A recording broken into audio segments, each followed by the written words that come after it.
ಸುವರ್ಣ. ಬದುಕಿನ ಭಾವಲಹರಿ ಅಮೃತವರ್ಷಿಣಿ, ಧರಣಿಗೆ ಜೀವಧಾರೆ ಅಮೃತವರ್ಷಿಣಿ.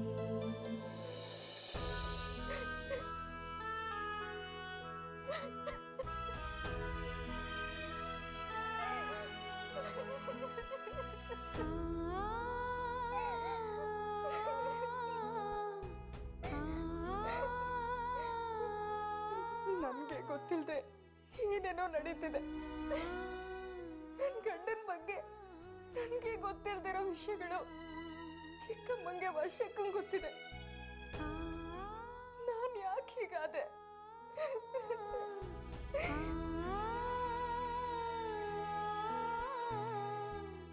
ನನ್ನ ಗಂಡನ ಬಗ್ಗೆ ನಾನು ಬೇಜವಾಬ್ದಾರಿಯಿಂದ ವರ್ತಿಸ್ಬಿಟ್ನ.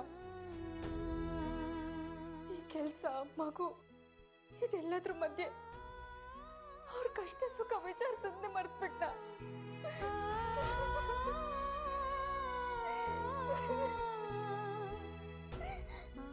ಹೆಂಡತಿ ಆದೊಳಗೆ ಗಂಡ ಬಾಯ್ ಬಿಟ್ಟು ಹೇಳ್ದೆ ಇದ್ರು ಅವ್ರ ಕಷ್ಟ ಸುಖನ ಅರ್ಥ ಮಾಡ್ಕೊಳ್ಳೋ ಸೂಕ್ಷ್ಮ ಇರ್ಬೇಕು. ಗಂಡನ ಒಳಿತನ್ನ ಯೋಚನೆ ಮಾಡ್ಬೇಕು. ನಾನ್ ನನ್ನ ಕರ್ತವ್ಯನ ಉಪೇಕ್ಷಿಸ್ಬಿಟ್ನ.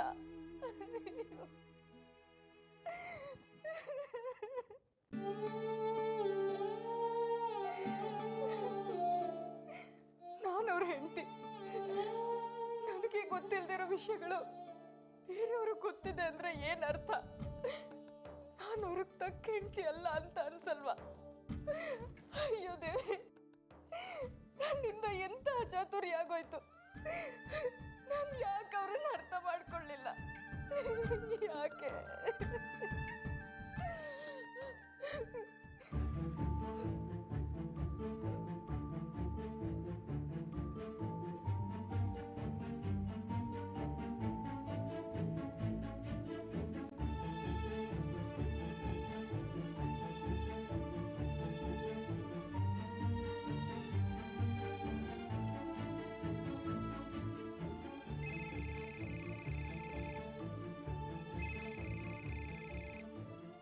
ಹಲೋ ಅದಕ್ಕೆ, ಹೇಗಿದ್ದೀರಾ? ನಮ್ಮ ಅಮೂಲ್ಯ ಪುಟ್ಟ ಹೇಗಿದ್ದಾಳೆ? ಚೆನ್ನಾಗಿದ್ದಾಳೆ. ವಿನಯವ್ರೆ, ನಾನು ನಿಮ್ಗೊಂದು ವಿಷಯ ಕೇಳಲ್ಲ? ಅದಕ್ಕೇನಂತೆ ಕೇಳಿ. ಅದಕ್ಕೆ ನಿಮ್ಮ ಅಣ್ಣ ಎಲ್ಲಿದ್ದಾರೆ? ಯಾಕತ್ತಿಗೆ ಹೀಗೆ ಕೇಳ್ತಿದ್ದೀರಾ?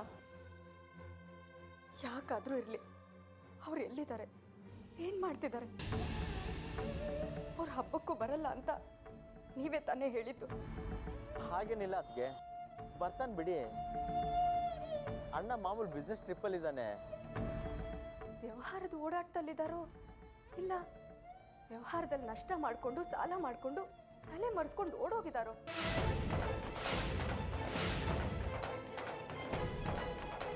ಅದಕ್ಕೆ ಯಾಕೆ ಹೀಗೆಲ್ಲ ಮಾತಾಡ್ತಿದ್ದೀರಾ? ಯಾರು ಹೇಳಿದ್ ನಿಮಗೆ ಅಣ್ಣ ಓಡೋಗಿದ್ದಾನೆ ಅಂತ? ಈಗ ಚಿಕ್ಕಮ್ಮ ಮಾತಾಡ್ತಿದ್ದಾರೆ, ನಾಳೆ ಊರವರೆಲ್ಲ ಮಾತಾಡ್ತಾರೆ. ಯಾರೋ ಏನೋ ಎಲ್ಲೂ ಬೀಳ್ದಿರೋ ನಾಲ್ಗೆ ಮಾತಾಡುತ್ತೆ ಅಂತ ನೀವ್ಯಾಕೆ ಇಷ್ಟು ಅಪ್ಸೆಟ್ ಆಗ್ತೀರಾ? ವಿನಯವ್ರೆ, ಏನೇನು ನಡೀತಿದೆ ಅನ್ನೋ ನಿಜ ಹೇಳಿ. ನಾನು ಅವ್ರ ಹೆಂಡ್ತಿ ವಿನಯವ್ರೆ. ಅವ್ರ ಸಹಧರ್ಮಿಣಿಯಾಗಿ ಅವ್ರ ಕಷ್ಟ ಸುಖ ಹಂಚ್ಕೋಬೇಕಾಗಿರೋದು ನನ್ನ ಕರ್ತವ್ಯ. ನನ್ನಿಂದ ಯಾಕೆಲ್ಲ ಮುಚ್ಚಿಡ್ತಿದ್ದೀರಾ? ನನಗೆ ಅವ್ರ ಬಗ್ಗೆ ತಿಳ್ಕೊಳ್ಳೋ ಹಕ್ಕಿದೆ. ನಿಮಗೆ ನನ್ನ ಮೇಲೆ ಅದಕ್ಕೆ ಅನ್ನೋ ಗೌರವ ಇದ್ರೆ ದಯವಿಟ್ಟು ದಯವಿಟ್ಟು ನನಗೆ ಸತ್ಯ ಹೇಳಿ.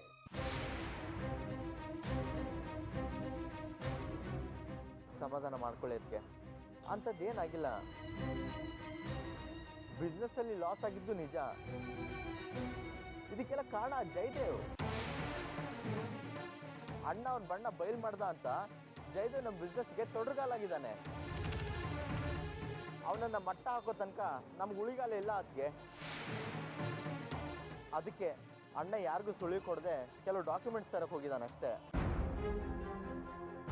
ನೀವು ನಿಜ ಹೇಳ್ತಿದ್ದೀರಾ ತಾನೆ?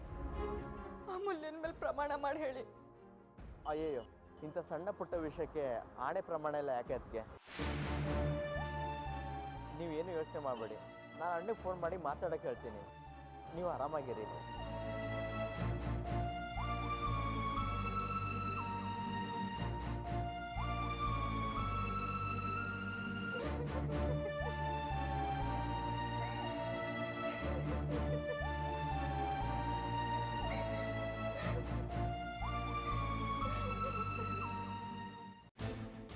ಅಣ್ಣನ ವಿಷಯ ವರ್ಷಂಗೆ ಮಾತ್ರ ಹೇಳಿದ್ದು, ಯಾರಿಗೂ ಹೇಳಬೇಡ ಅಂತ ಹೇಳಿದ್ನಲ್ಲ.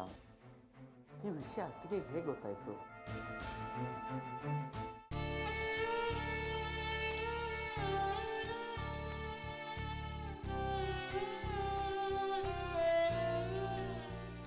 ದೇವ್ರೆ, ಅವ್ರು ಯಾವ ಕೆಲ್ಸಕ್ಕೆ ಹೋಗಿದ್ದಾರೋ ನನಗೆ ಗೊತ್ತಿಲ್ಲ. ಯಾವುದೋ ಒಳ್ಳೆ ಕೆಲಸಕ್ಕೆ ಹೋಗಿರ್ತಾರೆ. ಅವ್ರ ಕೆಲಸದಲ್ಲಿ ಭಾಗಿಯಾಗಿ ಅವ್ರಿಗೆ ಸಹಾಯ ಮಾಡೋ ಅವಕಾಶ ಅಂತೂ ನನಗಿಲ್ಲ. ಅವ್ರಿಗೆ ಒಳ್ಳೇದಾಗಲಿ ಅಂತ ಕೇಳ್ಕೊಳ್ಳೋದಷ್ಟೇ ನನಗೆ ಉಳಿದಿರೋದು. ಅವ್ರು ಯಾರ ಹಂಗಲ್ಲೂ ಬೀಳಬಾರ್ದು, ಆಡ್ಕೊಳ್ಳೋರು ನಾಲ್ಗೆಗೆ ಸಿಗಬಾರ್ದು. ಹಾಗೆ ಅವ್ರ ಗೌರವನ ಕಾಪಾಡಿ ಅವರನ್ನ ಚೆನ್ನಾಗಿಟ್ಟಿರು ತಂದೆ, ಚೆನ್ನಾಗಿಟ್ಟಿರು.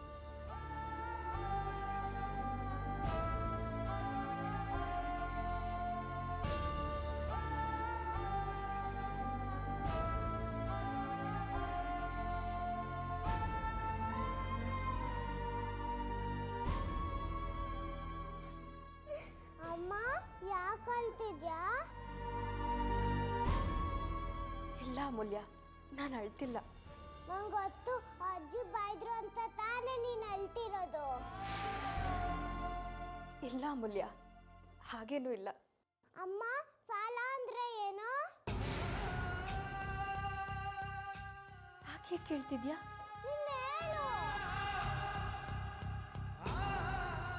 ನಮ್ಮ ಹತ್ರ ದುಡ್ಡಿಲ್ದೇ ಇರುವಾಗ ಬೇರೆಯವ್ರ ಹತ್ರ ಇಸ್ಕೊಳ್ಳೋದು. ಅಪ್ಪ ಸಾಲ ಮಾಡಿ ಓಡೋಗಿದಾರ.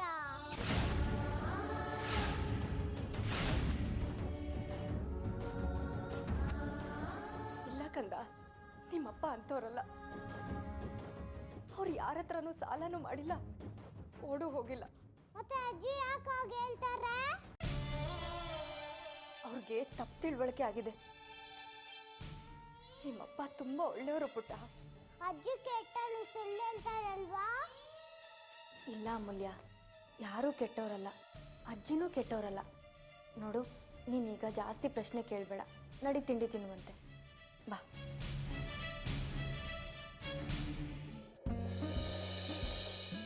ಚಿಕ್ಕಿ ನಂಗೊಂದು ಕತೆ ಹೇಳೋ. ಕತೆನಾ? ಬೇಡಮ್ಮ, ನಾನು ನಿಂಗೆ ಕತೆ ಹೇಳೋದು ಬೇಡ, ನೀನು ಯಾರನ್ನಾದರೂ ರಾಕ್ಷಸಿ ಮಾಟಗಾತಿ ಅನ್ನೋದು ಬೇಡ, ಆಮೇಲೆ ನಾನೇ ನಿಂಗೆ ಹೇಳ್ದೆ ಅಂತ ಆಗೋದು ಬೇಡ. ನೋಡಮ್ಮ, ಚಿಕ್ಕಿ ಕತೆ ಹೇಳಲ್ಲ ಅಂತಾರೆ. ಹೋಗ್ಲಿ ಬಾ ಅಮೂಲ್ಯ, ನಾನೇ ನಿನಗೆ ಕತೆ ಹೇಳ್ತೀನಿ, ಕೂತ್ಕೋ. ನೀನ್ ಹೇಳ್ತೆ, ಸರಿ ಸರಿ ಹೇಳು. ನಿನಗೆ ಸಿಂಡ್ರಲಾ ಕತೆ ಹೇಳ್ತೀನಿ. ಒಂದೂರಲ್ಲಿ ಸಿಂಡ್ರಲಾ ಅಂತ ಒಬ್ಳು ಬಡ ಹುಡುಗಿ ಇದ್ಲು. ಅವಳು ತುಂಬಾ ಸುಂದರವಾಗಿದ್ಲು, ಆದ್ರೆ ಅವಳಿಗೆ ಅವರಮ್ಮ ಸತ್ತೋಗಿದ್ಲು. ಪಾಪ. ಅವರಪ್ಪ ಏನ್ ಮಾಡ್ತಾನೆ ಅಂದ್ರೆ ಇನ್ನೊಂದು ಹೆಂಗಸನ್ನ ಮದ್ವೆ ಮಾಡ್ಕೋತಾನೆ. ಆ ಹೆಂಗಸಿಗೆ 2 ಮಕ್ಳಿರ್ತಾರೆ. ಕೆಟ್ಟಪ್ಪ. ಆ ಹೆಂಗಸು ಸಿಂಡ್ರಲಾಗೆ ತುಂಬಾ ಕಿರುಕುಳ ಕೊಡ್ತಿರ್ತಾಳೆ. ಕಿರುಕುಳ ಅಂದ್ರೆ ಏನು? ಅದೇ, ತನ್ನ ಮಕ್ಕಳಿಗೆ ಹೊಟ್ಟೆ ತುಂಬಾ ಊಟ ಕೊಡೋದು, ಸಿಂಡ್ರಲಾಗೆ ಸರಿಯಾಗಿ ಊಟ ತಿಂಡಿ ಕೊಡದೇ ಇರೋದು.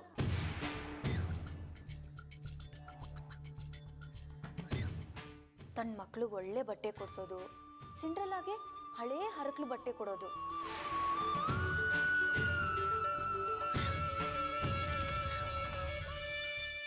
ಸಿಂಡ್ರಲಾ ಕೈಲಿ ತುಂಬಾ ಕೆಲಸ ಮಾಡಿಸೋದು. ಈ ಥರ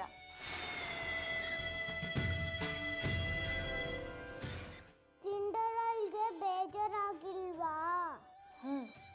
ಬೇಜಾರು ದುಃಖ ಎಲ್ಲ ಆಗ್ತಿತ್ತು. ಆದ್ರೆ ಯಾರ ಹತ್ರ ಹೇಳ್ಕೊಳ್ಳೋದು? ಅದಕ್ಕೆ ಎಲ್ಲ ದುಃಖ ನುಂಗ್ಕೊಂಡು ಪಾಪ ಮೌನವಾಗಿರ್ತಿದ್ಲು. ಪಾಪ. ಆಮೇಲೆ ಒಂದಿನ ಸಿಂಡ್ರೆಲಾ ಮನೆಯವರೆಲ್ಲ ಚೆನ್ನಾಗಿ ಅಲಂಕಾರ ಮಾಡಿಕೊಂಡು ಅರಮನೆಗೆ ಒಂದು ಔತಣ ಕೂಟಕ್ಕೆ ಅಂತ ಹೋದ್ರು. ಹೌದಾ? ಮತ್ತೆ ಸಿಂಡ್ರೆಲಾ? ಅವಳನ್ನ ಕರ್ಕೊಂಡು ಹೋಗ್ಲಿಲ್ಲ. ಮನೆಯಲ್ಲೇ ಪಾತ್ರೆ ತೊಳ್ಕೊಂಡು ಕಸ ಗುಡಿಸ್ಕೊಂಡು ಬಿದ್ದಿರು ಅಂತ ಹೇಳಿ ಬಿಟ್ಟು ಹೊಟ್ಟೋದ್ರು.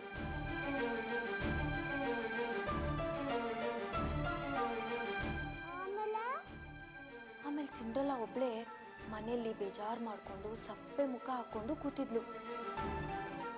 ಆಗ ಒಂದು ಆಶ್ಚರ್ಯಕರ ಘಟನೆ ನಡೀತು.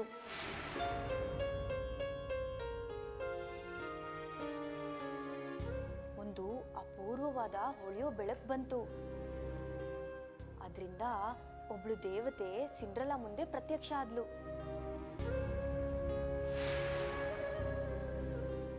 ಸಿಂಡ್ರೆಲಾ, ಯಾಕೆ ಬೇಜಾರು ಮಾಡ್ಕೊಂಡಿದ್ಯಾ? ನೀನು ರಾಜನ್ ಮನೆಗೆ ಔತಣ ಕೂಟಕ್ಕೆ ಹೋಗ್ಬೇಕಲ್ವಾ ಅಂತ ಕೇಳಿದ್ಲು.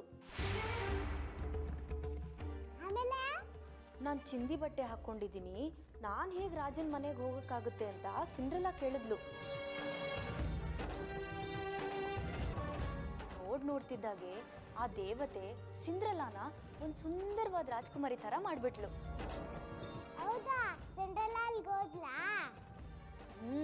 ಹೇಳ್ತೀನಿ ಕೇಳು. ಆ ದೇವತೆ ಸಿಂಡ್ರೆಲಾ ಕೈಯಲ್ಲಿ ಒಂದು ಕುಂಬಳಕಾಯಿ ತರಿಸಿದ್ಲು. ಸಿಂಡ್ರೆಲಾ ಬೆಕ್ಕು ಮಿಯಾವಿತ್ತಲ್ಲ, ಅದು 7 ಜೀವಂತ ಇಲಿಗಳನ್ನ ಹಿಡ್ಕೊಂಡು ಬಂತು.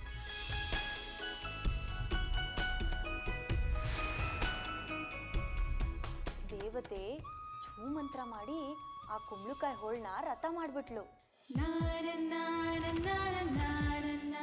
7 ಇಲಿಗಳು 7 ಬಿಳಿ ಕುದುರೆಗಳಾದ್ವು. ದೇವತೆ ಸಿಂಡ್ರೆಲಾನ ಆ ರಥದಲ್ಲಿ ಕೂರಿಸಿ ನೀನ್ ಖುಷಿಯಾಗಿ ರಾಜನ್ ಮನೆಗೆ ಹೋಗ್ಬಾ ಅಂತ ಕಳ್ಸಿದ್ಲು.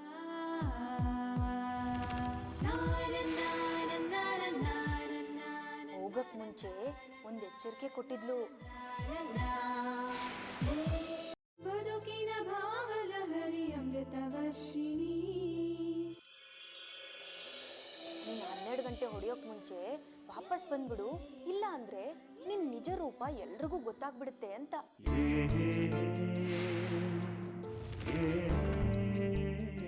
ಸಿಂಡ್ರೆಲಾನು ಸರಿ ಅಂತ ತಲೆ ಆಡಿಸಿ ಹೊಟ್ಬಿಟ್ಲು.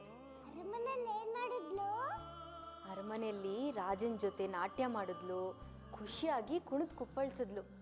12 ಗಂಟೆ ಅಲ್ಲೇ ಇದ್ಲಾ? ಇಲ್ಲ, 12 ಗಂಟೆ ಹೊಡಿತಿದ್ದಾಗೆ ಸಿಂಡ್ರೆಲಾ ರಾಜ್ಕುಮಾರನಿಂದ ತಪ್ಪಿಸ್ಕೊಂಡು ಓಡ್ಬಿಟ್ಲು.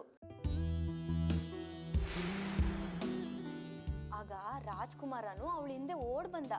ಸಿಂಡ್ರೆಲಾ ಸಿಕ್ಕಿದ್ಲಾ? ಇಲ್ಲ, ಆದ್ರೆ ಸಿಂಡ್ರೆಲಾದ ಒಂದ್ ಚಪ್ಲಿ ಮಾತ್ರ ಅಲ್ಲೇ ಬಿದ್ದೋಯ್ತು. ಆಗ ರಾಜ್ಕುಮಾರ ರಾಜ್ಭಟ್ರನ್ನ ಕರೆದು ಆ ಚಪ್ಲಿ ತೋರಿಸಿ, ನೋಡಿ ಈ ಚಪ್ಲಿ ಯಾರ ಕಾಲಿಗೆ ಹೊಂದಿಕೆ ಆಗುತ್ತೋ ಆ ಹುಡುಗಿನ ಕರ್ಕೊಂಡ್ ಬನ್ನಿ ಅಂತ ಅಪ್ಪಣೆ ಮಾಡ್ದ. ಆಮೇಲೆ ಅವರು ರಾಜ್ಯದ ಎಲ್ಲಾ ಕಡೆ ಹುಡುಕಿದ್ರು. ಕೊನೆಗೆ ಸಿಂಡ್ರೆಲಾ ಕಾಲ್ಗೆ ಆ ಚಪ್ಲಿ ಹೊಂದ್ಕೊಂಡ್ಬಿಡ್ತು.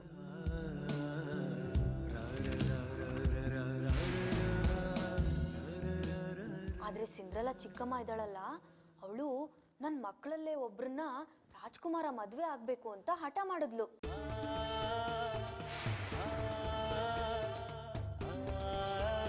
ಆದ್ರೆ ರಾಜ್ಭಟ್ರು ಸಿಂಡ್ರೆಲಾನೇ ಅರಮನೆ ಕರ್ಕೊಂಡು ಹೋಗ್ತಾರೆ. ಆಮೇಲೆ ಸಿಂಡ್ರೆಲಾ ರಾಜ್ಕುಮಾರನ್ ಮದ್ವೆ ಆಗಿ ಸುಖವಾಗಿರ್ತಾಳೆ.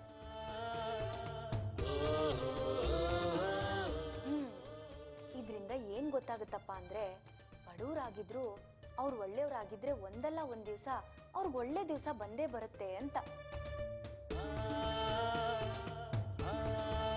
ಸಾಕು ನಿಲ್ಸೆ, ನಿನಗೆ ಬೇರೆ ಕತೆ ಸಿಗ್ಲಿಲ್ವೇನೆ? ಯಾಕೆ ಚಿಕ್ಕಮ್ಮ, ಏನಾಯ್ತು?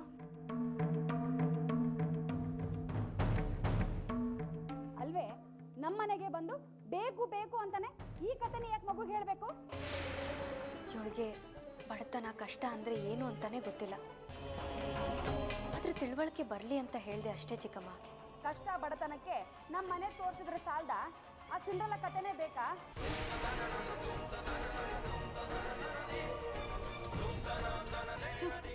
ನೀನು ಬೇಕು ಅಂತಾನೆ ನನ್ನ ಕೆಟ್ಟೋಳು ಅಂತ ಹೇಳಕ್ ಹೊರಟಿರೋ ಕತೆ.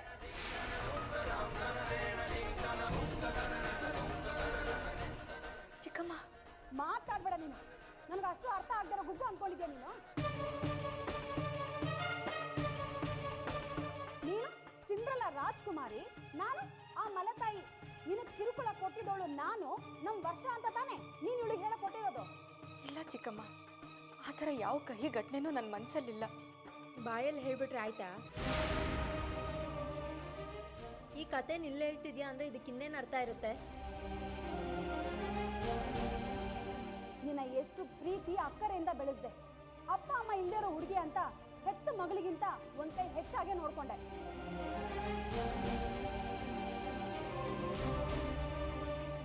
ಆದ್ರೆ ನೀನ್ ಮಾತ್ರ ಅಮ್ಮ ಅನ್ನೋ ದೃಷ್ಟಿಯಲ್ಲಿ ನನ್ನ ನೋಡ್ಲೇ ಇಲ್ಲ. ನಾನು ಮಲತಾಯಿ, ನಾನು ಏನೋ ನಿನಗೆ ದ್ರೋಹ ಮಾಡಿದ್ದೀನಿ ಅನ್ನೋ ತರನೇ ನಡ್ಕೊಂಡೆ. ಈಗ ಈ ಮಗುಗೂ ಅದನ್ನೇ ಹೇಳಕ್ ಹೊರಟಿದ್ಯಾ. ನಾಯಿನ ತಗೊಂಡು ಹೋಗಿ ಸಿಂಹಾಸನದ ಮೇಲೆ ಕೂರ್ಸ್ದಂಗಾಯ್ತು. ಏ ವರ್ಷ, ಇವಳು ಕತೆ ಹೇಳೋ ನೆಪದಲ್ಲಿ ನಮ್ಮನ್ನ ಉಗ್ದು ಉಪ್ಪಿನಕಾಯಿ ಹಾಕ್ತಿದ್ರು ಕೇಳ್ಕೊಂಡು ಕೂತಿದ್ಯಲ್ಲೇ, ಎದ್ ನಡಿಯ ಇಲ್ಲಿಂದ.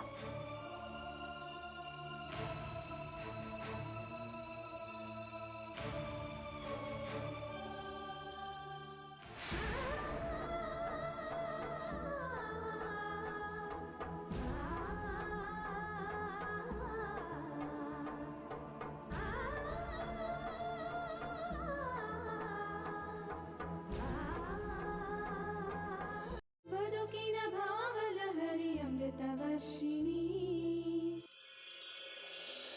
ವರ್ಷ, ಯಾಕೆ ಹೇಳ್ಕೊಂಡ್ ಬರ್ತಿದ್ಯಾ? ನಿನ್ನ ಹತ್ರ ಸ್ವಲ್ಪ ಮಾತಾಡ್ಬೇಕಿತ್ತು. ಏನೇ ಅದು ನಿನ್ ರಗಳೆ? ರಗಳೆ ನಂದಲ್ಲ, ನಿಂದು. ಅಮೃತ ನಿಂಗೆ ಬುದ್ಧಿ ಹೇಳಕ್ ಬಂದು. ನಾನ್ಯಾಕೆ ಬಂದೆ ಗೊತ್ತಾ? ಇನ್ಯಾಕೆ? ಅವಳು ನಿನ್ ತಲೆ ಕೆಡ್ಸಿದಾಳೆ, ಅವಳ ಗಾಳಿ ಬೀಸಕ್ಕೆ ನೀನ್ ಬಂದಿರ್ತೀಯ. ಇಲ್ಲ, ನಾನು ನನ್ನ ದುಡ್ಡು ತೊಗೊಂಡೋಗಕ್ಕೆ ಬಂದೆ. ದುಡ್ಡ? ಏನ್ ದುಡ್ಡೆ? ನನ್ನ ಹತ್ರ ಯಾವ ದುಡ್ಡಿದೆಯೇ? ಅಮ್ಮ, ಆ ಏಜೆನ್ಸಿಯವರು ಕೊಟ್ಟಿರೋದು ವಿನಯ್ ದುಡ್ಡು. ಇಲ್ಲಿ ತನಕ ವಿನಯ್ಗೆ ನನ್ನ ಸತ್ಯ ಹೇಳಲೇ ಇಲ್ಲ. ಈಗ ನೀನು ಬೇರೆ ವಿಜಯ್ ಬಾಬುನ ವಿಷಯ ಅಮೃತಂಗೆ ಹೇಳ್ಬಿಟ್ಟಿದ್ಯಾ. ಅದನ್ನು ನಾನೇ ಹೇಳಿದ್ದೀನಿ ಅಂತ ವಿನಯ್ ಮಿಸ್ಟೇಕ್ ಮಾಡ್ಕೊಂಡಿರ್ತಾರೆ. ಈಗ ಅವ್ರ ದುಡ್ಡು ನಾನೇ ಎತ್ತಿರೋದು ಅಂತ ಗೊತ್ತಾಗ್ಬಿಟ್ರೆ ವಿನಯ್ ಜನ್ಮದಲ್ಲಿ ನನ್ನ ಕ್ಷಮಿಸಲ್ಲ. ನನ್ನ ಮೇಲೆ ಇನ್ನವ್ರಿಗೆ ಎಳ್ಳಷ್ಟು ನಂಬಿಕೆ ಇರಲ್ಲ. ನೀನೇನು ಮಾಡ್ತೀಯೋ ನಂಗೆ ಗೊತ್ತಿಲ್ಲ. ಆ ಏಜೆನ್ಸಿಯವರು ಕೊಟ್ಟಿರೋ 1 ಲಕ್ಷ ರೂಪಾಯಿ ದುಡ್ಡು ನಂಗೆ ವಾಪಸ್ ಕೊಡಿಸ್ಬಿಡು. ನಾನು ಇಲ್ಲಿಂದ ಕೊಡ್ಲಿ? ಅವ್ರಿನ್ನೂ ಪೊಲೀಸ್ನವ್ರ ಕೈಗೆ ಸಿಕ್ಕಿಲ್ಲ. ನೋಡಮ್ಮ, ನನಗದೆಲ್ಲ ಗೊತ್ತಿಲ್ಲ. ಅವ್ರು ಕೊಡಲಿಲ್ಲ ಅಂದರೆ ನೀನೇ ಕೊಟ್ಬಿಡು. ಇಲ್ಲ ಅಂದರೆ ನನ್ನ ಸಂಸಾರನೇ ಹಾಳಾಗೋಗುತ್ತೆ. ಅಯ್ಯೋ ವರ್ಷ, ಇದೇನು ಹೀಗೆ ಮಾತಾಡ್ತಾ ಇದೀಯಾ? ನಿಂದ ಕಡೆನೇ ಲಕ್ಷ ಏಣ್ಸು ಅಂದರೆ ಎಲ್ಲಿಂದ ತಂದ್ಕೊಡ್ಲಿ? ನೋಡಮ್ಮ, ನೀನು ಏನು ಮಾಡ್ತೀಯೋ ನಂಗೆ ಗೊತ್ತಿಲ್ಲ. ನಾಳೆ ಭೀಮ್ ಅಮಾವಾಸ್ಯೆ ಹಬ್ಬ. ಹಬ್ಬಕ್ಕೆ ಮುಂಚೆ ನಾನು 1 ಲಕ್ಷ ತೊಗೊಂಡೋಗಿ ಅಲ್ಲಿಡಬೇಕು. ಇಲ್ಲ ಅಂದರೆ ನಾನು ಗಂಡನ ಪೂಜೆ ಮಾಡಲ್ಲ. ವಿನಯೇ ನನಗೆ ಚೆನ್ನಾಗಿ ಪೂಜೆ ಮಂಗಳಾರತಿ ಮಾಡಿಬಿಡ್ತಾರೆ. ನೀನು ನನ್ನಮ್ಮ, ಮಗಳ ಸಂಸಾರ ನೆಟ್ಟಗಿರ್ಬೇಕು ಅನ್ನೋ ಕಾಳಜಿ ನಿಂಗಿದ್ರೆ ಹೇಗಾದರೂ ಮಾಡಿ ನನ್ನ ದುಡ್ಡು ಹೊಂದಿಸ್ಕೊಡು. ಇಲ್ಲ ಅಂದರೆ ನಿನ್ನಿಷ್ಟ. ನಿಂತ್ಕೋ ವರ್ಷ, ನಿನ್ನ ಸಂಸಾರ ಹಾಳು ಮಾಡೋಕ್ಕೆ ಇಷ್ಟೆಲ್ಲ ಮಾಡಬೇಕಿತ್ತ? ಸರಿ ಬಿಡು, ಇನ್ನೇನು ಮಾಡೋಕ್ಕಾಗತ್ತೆ. ಆ ಸೇಟ್ನ ಮನೆಗೆ ಕರೆದು ಮನೆ ಮೇಲೆ ಸಾಲ ಕೊಡಿ ಅಂತ ಕೇಳ್ತೀನಿ. ಹೇಗೂ ಕರಣ್ ಕೋಮಲ್ ಮನೇಲಿಲ್ಲ, ಆಮೇಲೆ ಹೇಗೋ ತೀರಿಸ್ಕೊಂಡ್ರಾಯ್ತು. ಸರಿ ಸರಿ, ಹಾಗೆ ಮಾಡು. ವಿನಯ್ ಮೂಡ್ ಚೆನ್ನಾಗಿದ್ದಾಗ ನಾನೇ ದುಡ್ಡು ವಾಪಸ್ ಕೊಡಿಸ್ತೀನಿ. ಆದರೆ ಆ ಗೂಬೆ ಅಮೃತ ಮನೇಲೇ ಇರ್ತಾಳಲ್ಲ. ಆ ಸೇಟು ಮನೆ ನೋಡೋಕೆ ಬಂದರೆ ಅವಳಿಗೆ ನೀನು ಏಜೆನ್ಸಿ ಅವ್ರಿಗೆ ದುಡ್ಡು ಕೊಟ್ಟು ಟೋಪಿ ಹಾಕಿಸ್ಕೊಂಡಿರೋದು ಗೊತ್ತಾಗೋಗುತ್ತಲ್ಲ. ಹೌದಲ್ವಾ? ಏನು ಮಾಡೋದೀಗ? ಅಮ್ಮ, ನಾನು ನನ್ನ ಮಕ್ಕಳನ್ನ ಕ್ಲಿನಿಕ್ ಕರ್ಕೊಂಡು ಹೋಗ್ತೀನಿ ಅನ್ನೋ ನೆವ ಹಾಕ್ಕೊಂಡು ಅಮೃತನ ಆಚೆ ಕರ್ಕೊಂಡು ಹೋಗ್ತೀನಿ. ಅಷ್ಟರಲ್ಲಿ ನಿನ್ನ ಸೇಟನ್ನು ಕರೆದು ವ್ಯವಹಾರ ಮುಗಿಸು. ಹಾಗೆ ಮಾಡು. ನೀವು ಬರೋಷ್ಟರಲ್ಲಿ ಚಿಟ್ಕೆ ಹೊಡೆದಾಗೆ ನಾನು ವ್ಯವಹಾರ ಮುಗಿಸ್ಬಿಡ್ತೀನಿ. ಮೊದಲು ಅವನ್ನ ಕರ್ಕೊಂಡು ಹೊರಡೆ ಹೋಗು.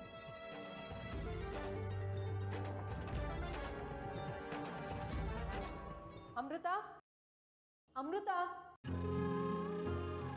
ಏನು ವರ್ಷಕ್ಕ? ಅಮೃತ, ಸ್ವಲ್ಪ ಆಚೆ ಹೋಗಿ ಬರೋಣವಾ? ಈಗಲಾ? ಈಗ ಯಾಕೆ ವರ್ಷಕ್ಕ? ಅದು ಗಿರಿಗೆ ಸ್ವಲ್ಪ ಶೀತ ಆಗಿದೆ, ಅದಕ್ಕೆ ಕ್ಲಿನಿಕ್ ಕರ್ಕೊಂಡು ಹೋಗ್ಬೇಕಿತ್ತು. ಓ ಹೌದಾ? ನಾನು ಹರಿನ ನೋಡ್ಕೋತೀನಿ, ನಿನ್ನ ಗಿರಿನ ಕರ್ಕೊಂಡು ಹೋಗ್ಬಿಡ್ವಾ? ಏ, ಅವನ್ನ ಬಿಟ್ಟು ಇವನು ಇರ್ತಾನ? ಪಾಪ, ಒಬ್ಳೆ 2 ಮಕ್ಕಳನ್ನ ಹೊತ್ಕೊಂಡು ಹೋಗೋಕ್ಕಾಗತ್ತಾ? ಇವ್ರ ಜೊತೆ ಹೋದ್ರೆ ನಿನ್ನ ಕಾಲಿನ ಸೋದೋಗುತ್ತಾ? ಸುಮ್ಮನೆ ಹೋಗ್ಬಿಡ್ಬಾ. ಸರಿ ಚಿಕ್ಕಮ್ಮ.